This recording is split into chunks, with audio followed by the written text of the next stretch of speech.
Бисмиллахир-рахманир-рахим. Ал енді бүгін 12 айдың сұлтаны мүбәрәк айымыз, қасиетті Рамазан айының қарсаңында Құран түскен күні, Құран түскен түні Ақтау қалалық Бекет ата мешітінің ішінде отырмыз. Мінекей осы күні Алла тағала айтады, осы күні барлық мүминдердің дұғасын ешқандай кедергісіз қабыл қылам дейді.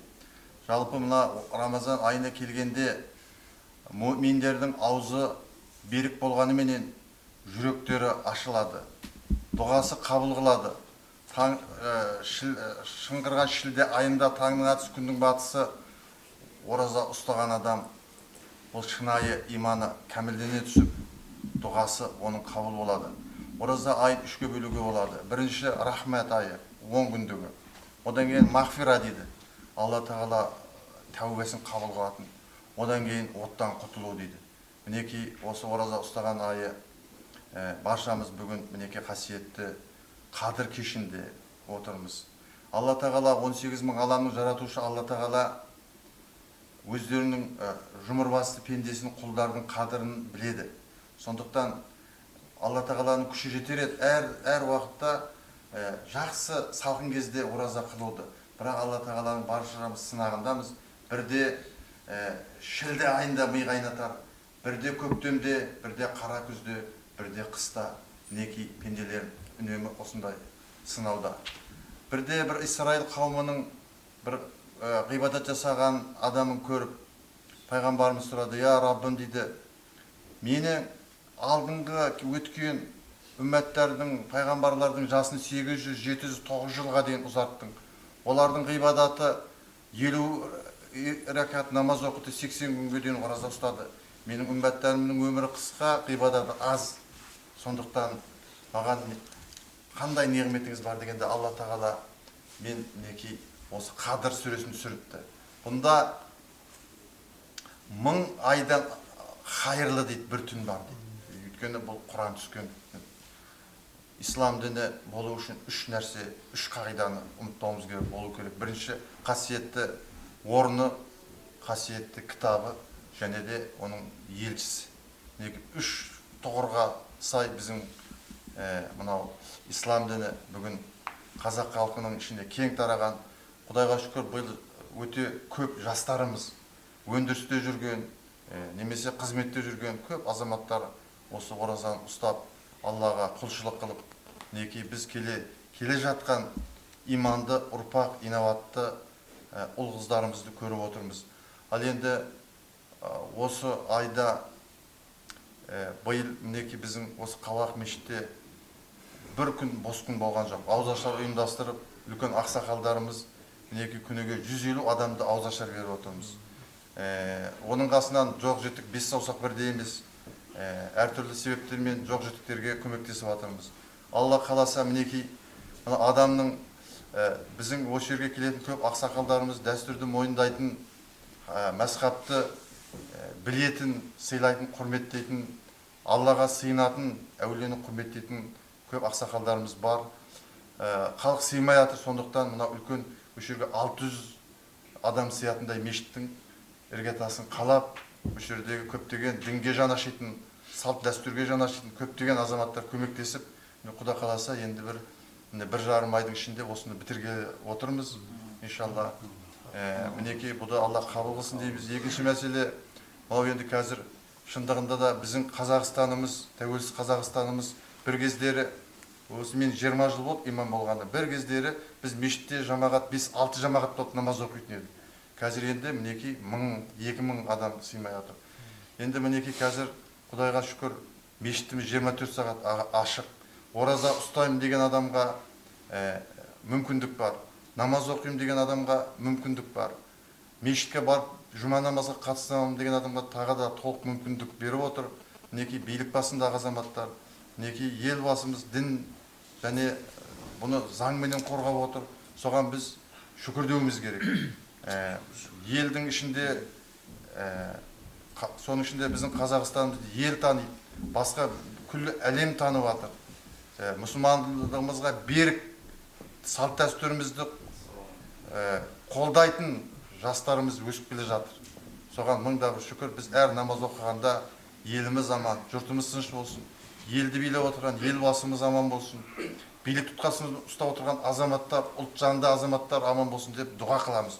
Мүмкін осы ораза ұстаған азаматтардың дұғалары қабыл шығар. Міне еліміз тыныш, таңертең тұрғанда үлкен ақсақалдар немерелерін балабақшаға апарып жатыр. Жұмысына, біреу оқуына. Бұл болса, бұл Алла тағаланың берген бізге үлкен нығметі, хикмет деп түсінуіміз керек. Мінекей бүгін тағы да біздің өткенде бір елдің, бір атаның баласындай, бір әкенің баласындай барлығын ұйымдастырып отырған үлкен азамат ағаларымыз бар. Өткенде Мұңал атамыздың ұрпағы үлкен халықтың басын жинап, біріктіріп, көп үлкен ақсақалдардың баталы сөзіменен елді біріктіретін үлкен бір ас жасап ұйымдастырған болатын. Міне соның жалғасы іспеттес бүгін мынау қасиетті Рамазан айында осы мешітімізде осы ағаларымыз келіп ұлағатты сөзін айтып, ауызашар беріп отыр. Түгел жамағатқа, ораза ұстаған аузы берік азаматтарға. Бұның өзі де біздің еліміздің аузының бір екендігін, азаматтардың көкірегінің ашық және де ұлт жанды екендігінің көрсететін, айғақтайтын бір үлкен мәселе. Сондықтан мына ағаларымызға бүгін үлкен бір сауапты істеп жатқан ағаларымызға Алла разы болсын деп, келешекте мінекей осындай ағаларымыз ұлт жанды дінге, салт дәстүріне жанашитын азаматтар көбейе берсін, иманды, инабатты ұл қыздарымыз көбейсін деп, осындай қасиетті бүгін Қадір кешінің тұсында Алладан дұға қыламыз. Иншалла баршамызға Алла разы болсын. Еліміз аман болсын, жұртымыз тыныш болсын. Амангелді өзіңізде балдарыңызға. Енді мұның енді мына дүйсеніміз осы мұсылманшылықтың қадір қасиетін, бұл Рамазан айының осы қадір түннің барлық қасиеттерін Алла тағаланың берген сыйын айтып түсіндіріп өтті толығымен. Менің бір ерекше қуанып отырғаным, бұрыннан да енді болып жатқан дәстүр, мынау біздің ұрпағымыздың, жастарымыздың осындай мұсылманшылық имани жолға белсенділігін көріп мәз болып отырмыз. Және бағытымыздың бір екендігін байқап отырмыз. Намаз мазхабымыздың мысалы ханафи мазхабы болса, соның барлығы сол бағытта бір жолда жүргенімізді көріп отырмыз. Себебі дейтін өзі мұсылман дінінің өзінде де 70 түрлі бөлім бар дейді. Соқтай сақтасын, бөлінгеннен сақтасын. Бәрін бір болғанымыз жақсы ғой. Аузымызда, жолымызда, ісімізде бәрі де бір болсын балдарым. Бәрімізде сол ата-бабалар салған жолымен кәдімгі жүрегіміз ақ, жолымыз айқын, дініміз берік болсын. Тек бастарың аман болып, мынау Алла тағаланың айтты ғой, енді осы қадір түнінде тілеген тілектеріңді берем деп. Сол тілектеріңнің бәріңде Алла тағала қабыл еткей, бәрің бақытты болыңдар. Бәріміз еліміз аман болсын, жеріміз тыныш болсын. Жылдан жылға осындай жақсы қасиетті айларға жете берейік. Аман болайық тек. Мынау сияқты азаматтарымыз көп болсын, мінекей бізге айтып түсіндіріп отқан мінекей дүйсен сияқты. Жастарымызға барлық жақсылықтар тілейміз енді, бәрі елімізге, халқымызға. Ал рахмет. Алхамдулилля роббил аламин. Вассалату вассаламу ала сайидина Мухаммад ва аля али ва сахби ажмаин ва амма бад. 18 мың ғаламның жаратушы Алла тағала бүгін мынау өздерінің құлдарының тілек дұғаларын Алла тағала қабыл қылсын, қабыл ете көр. Мынау жер таң атқанша, Құранда аятта мынау Қадір сүресінде таң атқанша рух бастаған, Жәбірейіл періште бастаған барлық періштелер келіп пенделердің дұғасын қабыл қылады. Сол дұғамызды Алла тағаланың құзырына жетуге Алла нәсіп етсін. Еліміз аман, жұртымыз тыныш болсын. Осы айдың ораза, Қадір кеші ораза айының құрметіне тұтқан оразаларымызды қабыл қылып, осы арқалы еліміз көркейе берсін, жұртымыз өсе берсін. Осы еліміздің азаматтары аман болсын, бәледен, бәтерден, қауіптен, қатерден, аурудан, сырқаудан сақтап Алла тағала басымызды аман, бауырларымызды бүтін қылып, келесі Қадір кешіне жете беруді Алла нәсіп етсін. Басымыз қосылып жатыр елдің, аяғы жиналып. Бұл да болса мына Қазақстанымыздың, елдің өзінің бас бостандығын алып, демократияның белгісі деп есептейміз. Себебі біз өз егеменді ел болғаннан кейін егеменді елдің өзінің дәстүрі, салты, діні болу керек. өзінің қай бағытта баратқанын көрсетуіміз керек жастарға. Мынау енді сол бір бүгін мына 33 жылда бір айналып келетін оразаның да 30 күні деген сол 33 жылда айналып келгенде ең ұзақ күні, ұзақ таңы осы екен. Біздер сияқты мына 60-қа алшаңдап қалғандар ол 33 жылдан кейін айналысына көре алмаймыз. Бірақ жас ұрпақ оларды көреді деймін. Оның сауабы дейтін соншалықты жаңа имамдарымыз Дүйсен қажы айтып кетті. Мұның 700 есе бір күннің өзінде сауабы болады дейді, басқа оразалардан гөрі дейді. Сол сияқты әрбір мешітке келе алған адамдар, келмеген адамдар болса да, тілектес болып үйінде қалғандар болса да, Алла Тағала әрбір басқан қадамына сауабын тигізсін. Мынаны біріктіріп отқан, жаңағы айтып отқан қазақтың ішінде жаңағы біздер енді осы Маңғыстаудың Қаройындағы Жемсағызға дейін жатқан 8 арыс адай дейтін халықтың 115 тайпасы болатын болса, соның бір тарамы Мұңал деп есептейік, үлкені. Жаңағы Мұңал ауылы ең кіші Қара шаңырақ деп айтып отыр. Сол бүгін енді Мұңал ауылдары аудаштырып, құрмет жасатып, мына Дүйсен қажының имамымыздың мешітінде осы 13-ші ауданда ауызашар беріп жатыр. Соншалықты адамдар көп келді осы мешітке. Бұл дейтін, соның ішінде де үлкендерге қарағанда жастар көп келді.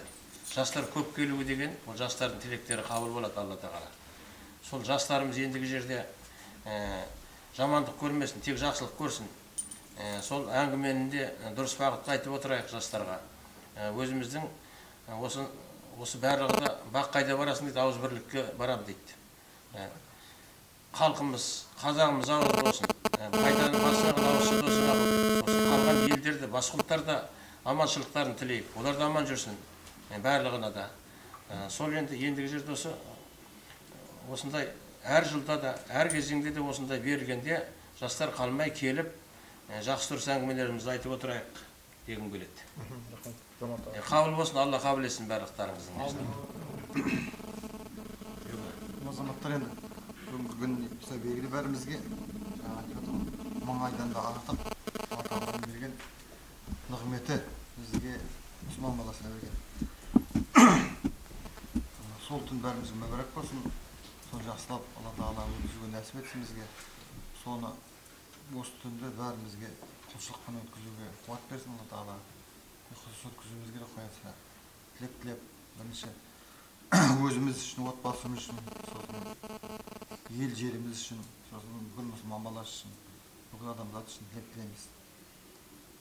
Осы жер бетінде мұсылманның тілегі қабыл болсын деп, солай болуға да тиіс. Себебі ең соңғы дін ислам болса, ең соңғы пайғамбар Мұхаммед алейхиссалам сол кісінің әкелген діні бізге мирас болып қалған.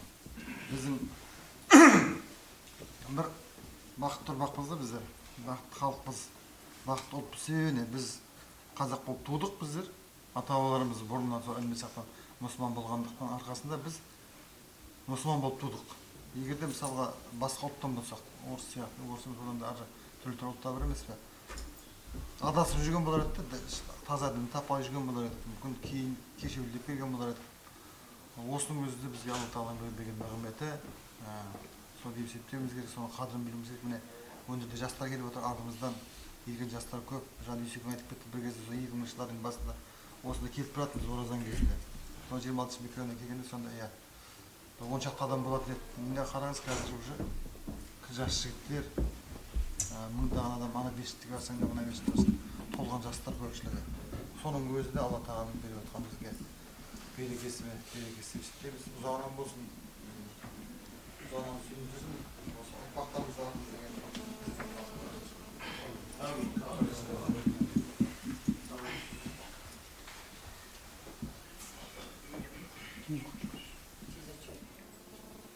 Endi qasiyeti qadr tunga keladigan bo'lsak, qasiyet Qur'oni Karimda Alloh taolo aytadi, Alloh taolo tanazzalul malaikatu var ruh fiha bi'izni robbihim min kulli amrin salam hatta matla'il fajr. Sadaqallohul azim. Tanazzalul malaikatu var ruh qadr tuni Cebrail perişteden başlap ba'zı perişteden yer betine Allah'ın bi'izni robbihim deb Qur'onda Алланың рұқсатымен жер бетіне назыл болады, енеді.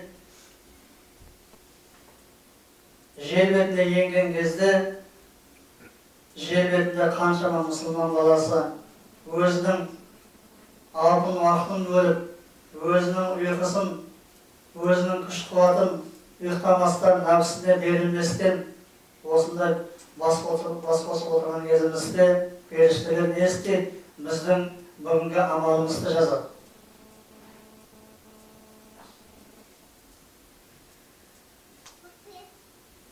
Құранда келеді, хайрун мин алфи шаһр дейді. Кімде-кім қасиетті қадір түнін қарсы алатын болса, құрметтейтін болса, Алланы еске алатын болса, бұл айдың өзі, бұл түннің өзі, мұның қадір қасиеті, мұның сауабы 1000 айдан артық деп Алла уәде беріп тұр. Сондықтан біз Алла нәсіп қылғасын, осында бас қосып отырмыз. Сөздің басында айттық қой, Алла Тағала аспан дүниені жаратпастан бұрын, 50 000 жыл бұрын тағдырды жазған екен деп. Біздің тағдырымызда осында құлшылық жасауда, Алланы еске алуда, қадір түнін жазған екеніне келіп отырмыз. Егер де адам баласына тағдырына жазылмаса, адам баласы сол жақсылыққа әрекет жасамаса, адам бүйтіп басына ақ тақиясын киіп, дәретін алып мұнда отырмас еді. Мұның барлығы ол әр адам баласының өзінің Аллаға деген махаббатының арқасында, пайғамбарды сүйгеннің арқасында, ақыретке иман келтіргеннің арқасында, оразаның парыз екенін білген арқасында біз осында отырмыз. Егер біздің жүрегімізде Аллаға деген махаббат болмаса, Құранда хақ деп түсінбесек, пайғамбарымызға біз ізбасар болып артынан ермесек, оның жолын ұстамасақ, біз қасиетті қадір, Рамазан айының қадірін білмесек, біз мұнда отырмас едік. Соған біз не істеуіміз керек? Аллаға шүкір, алхамдулилля деміз керек. Бұл Құдайға шүкіршілік жасаудың өзі алғашқы Адам алейхиссалам Алла Тағала жаратып, ол кісінің бойына жан беріп, рух берген кезде алғашқы айтқан сөзі не еді? Алхамдулилля. Алла Адам алейхиссаламға адамның атасы алғашқы пайғамбардың бойына рух беріп, жан берген кезде алхамдулилля Аллаға шүкірді жасады. Біз сол адамның алғашқы пайғамбардың былайша айтқанда зүрияты дейміз, ұрпағымыз.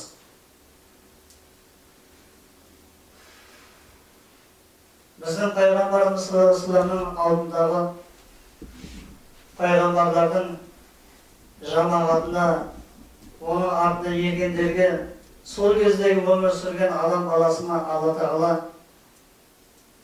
бізге адамдар көптің өмір берді. Нух алейхиссаламның өзін көз алдымызға елестетін болса, 950 жыл өмір сүрген Нух пайғамбар. Оның қасындағы жамағаттары, пайғамбарымыз саллаллаху дейінгі сахар пайғамбарлардың барлығына Алла ұзақ өмір берді. Бірақ біздің пайғамбарымыздың ақыр заманның пайғамбары, пайғамбарымыз Мұхаммед Мұстафа саллаллаху алейхи ва саллямның үмметіне Алла өмірді аздау берген екен. Сонда пайғамбарымыз саллаллаху алейхи ва саллям бір күні құблаға қарап Алладан сұрады дейді. Я Рабби, энни амали мин уммати деп. Сонда пайғамбарымыз саллаллаху алейхи ва саллям Алладан сұраған кезде, я Раббым, менің үмметімнің өмірі аз ғой, оның жасаған құлшылықтары, оның істеген сауап амалдары ертең жәннатқа кіруіне себепші болар ма? Деген кезде пайғамбарымыз саллаллаху алейхи ва саллямға Алла Тағала уәде берген екен. Сенің үмметің, мұсылман баласы, кез келген жақсы амалды істесе, соның жасағаны үшін бір жақсылық жасайтын болса, бір жақсылығына екі сауап берін деді Алла Тағала. Сонда пайғамбарымыз саллаллаху алейхи ва саллям оған қанағат жасамай, ол менің үмметімнің өмірі аз болғандықтан, оның жасаған кез келген амалына бір сауабына екі сауап беретін болсам, ол азды қылады дегенде пайғамбарымыз саллаллаху алейхи ва саллямға Алла Тағала уәде берді тағы.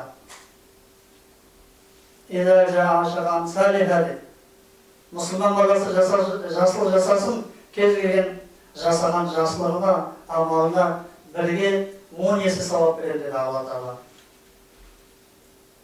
Пайғамбарымыз саллаллаху алейхи вассалам өзінің заманының тірі кезінде міне біздердің осы артынан мұсылман жамағаты болып, біздерден кейін де мұсылмандар ары қарай жалғасатынын біліп, біз үшін не істеп, Алладан сұрап, біздің өміріміздің аз екенін сол кезде Пайғамбарымыз саллаллаху алейхи вассалам сезді. Күнделікті қарап жатсақ, 20 жастағы үйленбеген жас жігіттер түрлі жағдайларға байланысты дүниеден өтіп кетіп жатады, дұрыс па? Ол ненің белгісі? Ол сол Пайғамбарымыз саллаллаху алейхи вассалам менің үмметімнің өмірі аз болды деп Аллаға жалбарынып сұраған кезде манағы аятта айтқандай, сенің үмметің жақсылық жасасын, бір жақсылығына 10 жақсылық, бір сауабына 10 сауап жазам деді. Сонда да Пайғамбарымыз саллаллаху алейхи вассалам үмметі үшін, сіз үшін Алладан тағы да сұрады, ол да еш нәрсе болмайды деп. Сонда Алла Тағала қасиетті Құран-ы Кәрімде келеді, қала Аллаху Тағала ажрұхум биғайри хисаб деп. Яғни мұсылман баласы, сенің үмметің жақсылық жасасын, амал істесін. Ажрұхум биғайри хисаб, оның жасаған жақсылығы үшін есепсіз сауап береді. Мұса пайғамбардың 120 жыл өмір сүргендігін, Ибрахим пайғамбардың 100 жылдан аса ғұмыр кешкендігін білеміз. Ал неге Алла біздердің ғұмыр жасымызды олай қылмады? Өйткені пайғамбарымыз айтады, яғни Алла Тағала бұйырды дейді, сенің үмметің дейді, күнәні аз істеу үшін, яғни оларға ғұмыр жасты қысқа қылып бердім дейді. Яғни олардың бойын қысқа қылып бердім дейді, бойын дейді. Олардың шығындары аз болсын, киетін киімі, жейтін тамағы аз болсын деп, шығындары аз болсын деп қысқа қылып жараттым дейді. Және дейді, ең соңғы үммет қылып жараттым, ең соңында өледі, бірақ бірінші болып тіріліп жұмаққа кіретін дейді. Сондықтан Алла бізге сондай бір тарту қылған бұл қадір түні. Бұл қадір түні 1000 айға татырлық түн. Бізден алдыңғы үмметтер ұзақ ғұмыр кешкен болса, адам неғұрлым ұзақ ғұмыр сүрсе, соғұрлым көп жақсылық жасайды, көп намаз оқиды, көп құлшылық жасайды, қажылыққа да көп барады. Былайша айтқан кездегі Алланың берген мүмкіншілігін көп пайдаланатын болады. Мысалы, төсек тартып жатқан адам менен түрмеде жатқан адамнан сұрашы, арманың не деп сұрашы. Осыдан аман есен барлығына қол жеткізсем, намаз оқыр едім, күндіз түні Құдайдың бұйырған жолымен жүрер едім, ешкімге зияным тиместен сондай бір дұрыс бағытпен жүрер едім деген олардың барлығының тілегі біреу-ақ болады. Осы отырған бәріміз егер де ауырып қалса, Құдайдан тілейтініміз, Құдай, Алла, осыдан аман есен жазылсам, аяғыма күш бітсе, барлық нәрсені жасар едім. Қалтама ақша түссе, бүкіл жоқ-жітіктің бәріне жаңағы садақа берер едім, қамқорлық жасар едім деген ол тілек сізде де бізде де бәрімізде болады. Бірақ та ол тілекті орындау деген бір басқа, армандау деген бір басқа. Сондықтан да осындай ұзақ ғұмырды берген Алла Тағала ол адамдарға, бірақ бізге ғұмырды аз берді. Ғұмырды аз бергенмен Алла әділетсіздік емес, әділетсіз жасамайды. Олардың сол 83 жыл бойы құлшылық жасаған адамның ғұмырына тең келетін, яғни олар 83 жыл бойы былайша айтқанда маңдайы сәждеге тиіп, біз 30 ораза ұстаса, олар 83 жыл бойы ораза ұстағандай сауапты Алла бізге бір түнде нәсіп қылды бауырлар. Бірақ түн 4-ақ сағат, сондағысы 4-ақ сағат, 12-ден 4-ке дейінгі 4-ақ сағатта біз Алладан кешірім сұрап, қолымызды жайып, Алладан жарылқау тілейміз, намаз оқимыз, Алладан тілек тілейміз. Алла сонда бізге бұрынғы өткен адамдар 83 жыл бойы Құдайға құлшылық еткен болса, бізге бір түнде нәсіп бар. Соның ішінде 4-ақ сағатта қадірлі бауырлар. Бұл үлкен бір сауапты іс. Осы түннен пайғамбар деді да, тек қана немқұрайлы адамдар ғана қабыл қалады дейді. Былайша айтқан кездегі мән бермейтін, ештеңеге қызықпайтын адам ғана қабыл қалады дейді. Бұл түнде біздер, құрметті бауырлар, өте дұрыс пайдаланып отырсақ, уағызға тыңдайық, намазға жығылайық, Алла Тағалаға қолымыз жайып жалбарынайық. Пайғамбарымыз айтады, кім-кім қасиетті осы қадір түннің қасиеттілігіне шын ықылас ниетпенен сеніп намаз оқитын болса, Алла оның өткен күнәсін кешеді дейді. Күнәсіз адам жоқ, барлығымыздың өзімізге тән күнәміз бар. Бәріміздің ешкім айтуға қақысы жоқ. Менің жүрегім таза, мен күнәсізбін деп айтқаннан өтірік айтады. Өйткені күнә деген тілден шығады.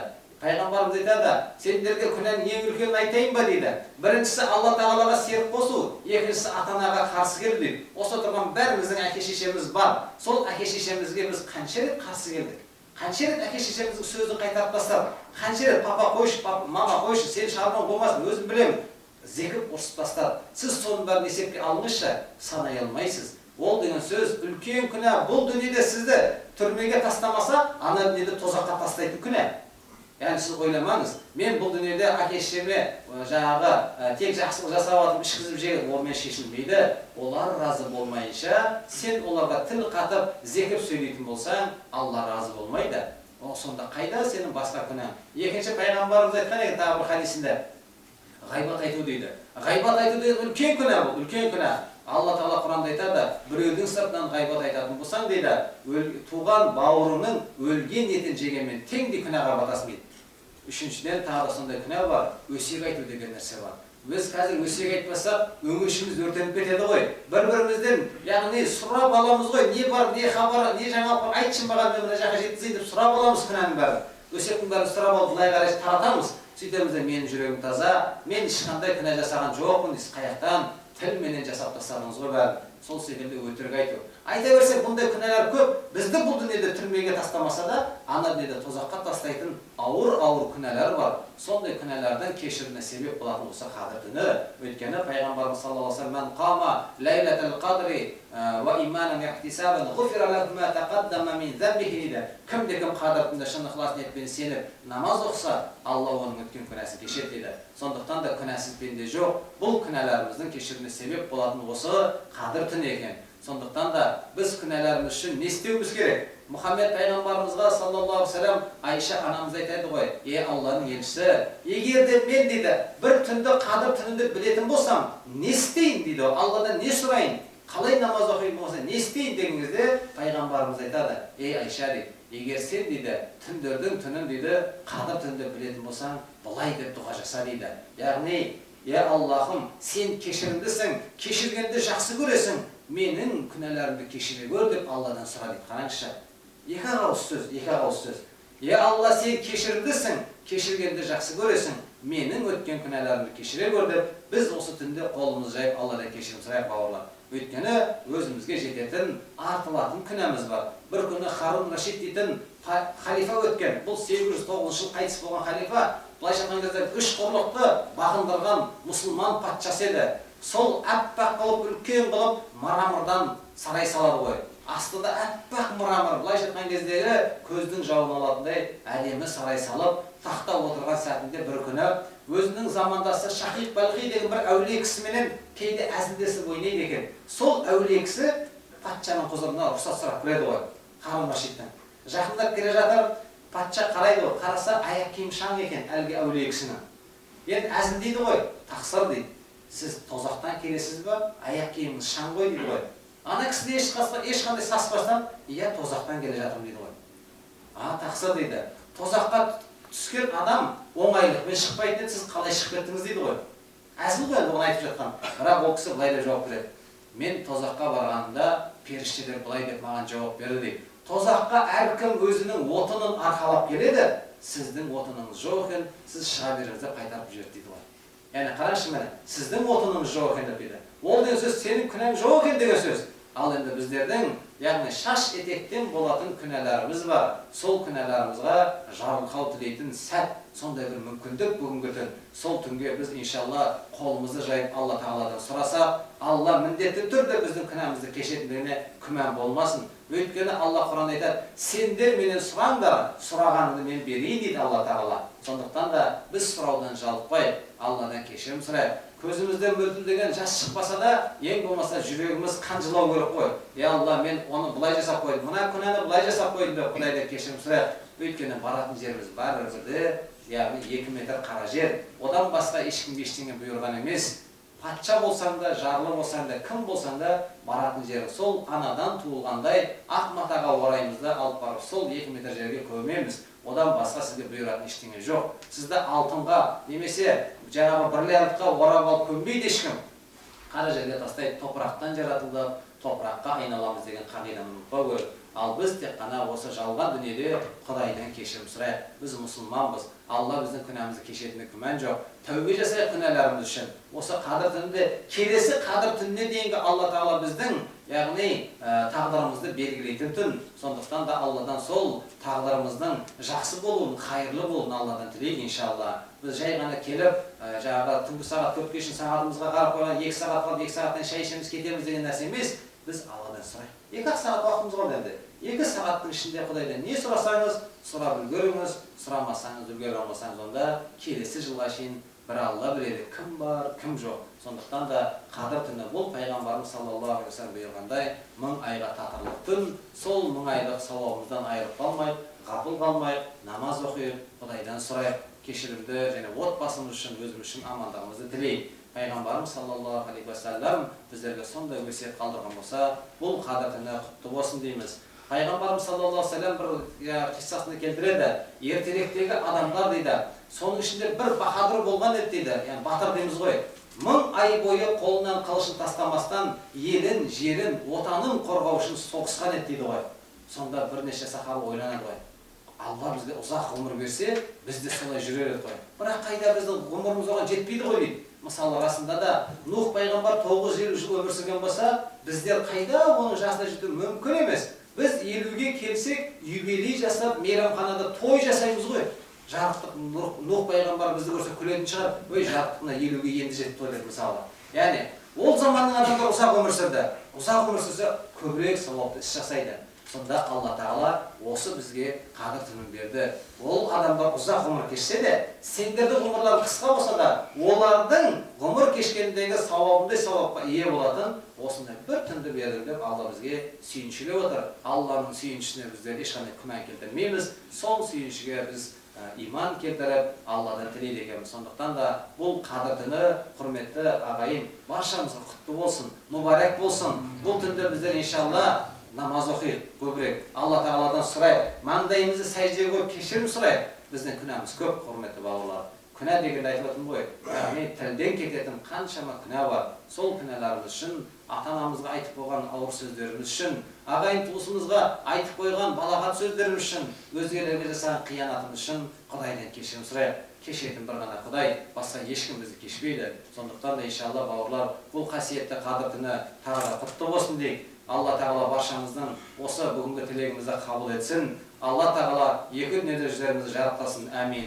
Альхамдулиллахи раббил аламин. Жаратушы Жаббар ием, сен кешірімдісің, кешіргенді жақсы көресің. Біздердің күнәларымызды кешіре көр. Я жаратушы Жаббар ием, қасиетті қадір түнін баршамызға мүбәрәк қылғайсың.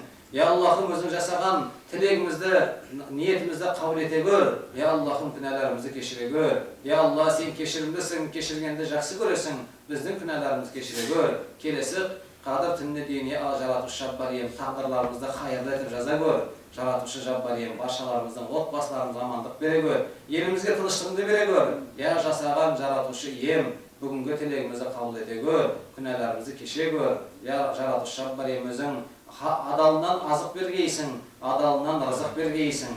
Жаратушы Жаббар ием, елімізге тыныштығыңды, халқымызға амандығыңды бере көр. Амин. Альхамдулиллахи раббил аламин. Аллаху акбар. Тағы да құтты болсын қадірлі ағайын. Алла Тағала ниетімізді қабыл етсін.